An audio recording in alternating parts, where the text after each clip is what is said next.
दहेज के कारण एक समय पहले की बात है। अल्पना कॉलेज में अपना ग्रेजुएशन पूरा करती थी। तभी उसकी मुलाकात एक लड़के मनोज से हुई है। मनोज भी बहुत स्मार्ट और माता पिता का आज्ञाकारी बेटा था। दोनों एक दूसरे को पसंद करने लगे थे। दोनों का ग्रेजुएशन पूरा होते ही मनोज अपने शहर में जॉब करने लगा था और लड़की भी एक अच्छी जॉब कर रही थी। दोनों ने निर्णय लिया कि अब माता पिता से शादी की बात करने का वक्त आ गया है। लेकिन परेशानी यह है कि दोनों की कास्ट अलग अलग है।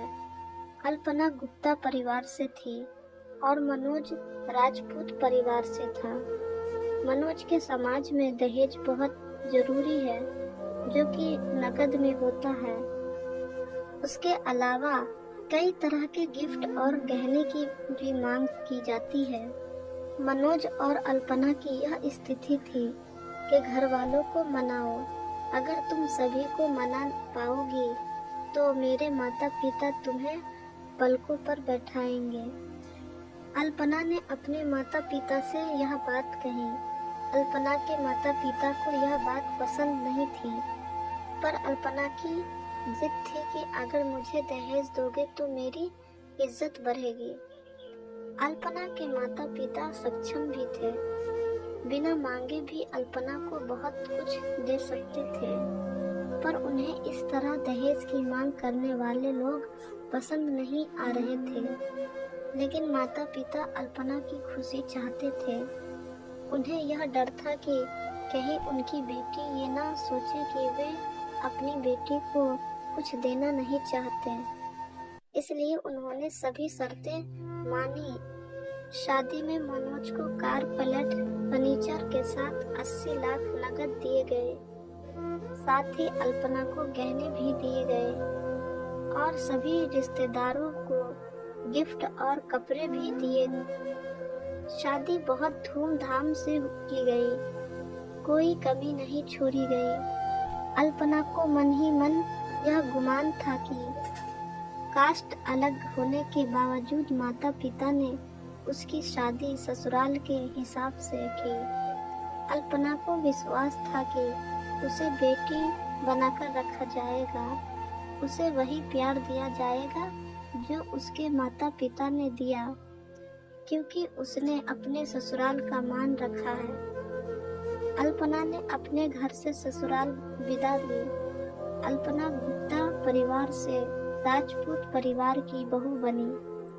ससुराल में बहुत ज्यादा पर्दा का रिवाज था।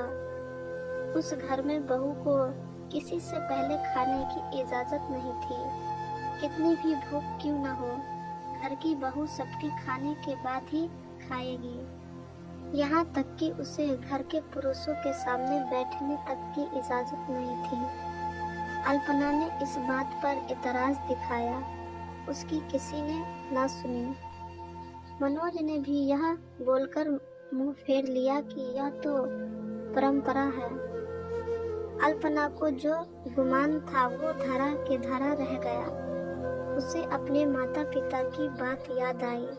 जब उन्होंने समझाया था तो वह उनसे बहुत लड़ी थी। उसने ससुराल में बात करने का फैसला किया। अल्पना ने अपने सास, ससुर और पति से बात की, लेकिन उन्होंने नहीं सुनी और उसे बहुत बेरहमी से पीटा गया। अल्पना ने कभी ऐसा व्यवहार नहीं देखा था। उसे जिस लाए हुए दहेज पर घमंड था वह चूर चूर हो गया था।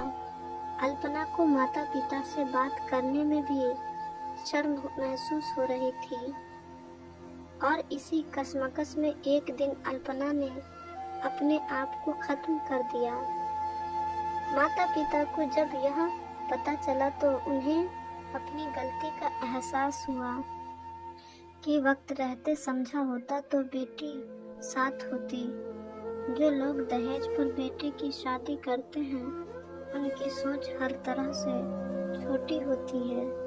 जो बेटे को नीलाम कर सकते हैं वो किसी और की बेटी को कैसे अपनी बेटी बना सकते थे।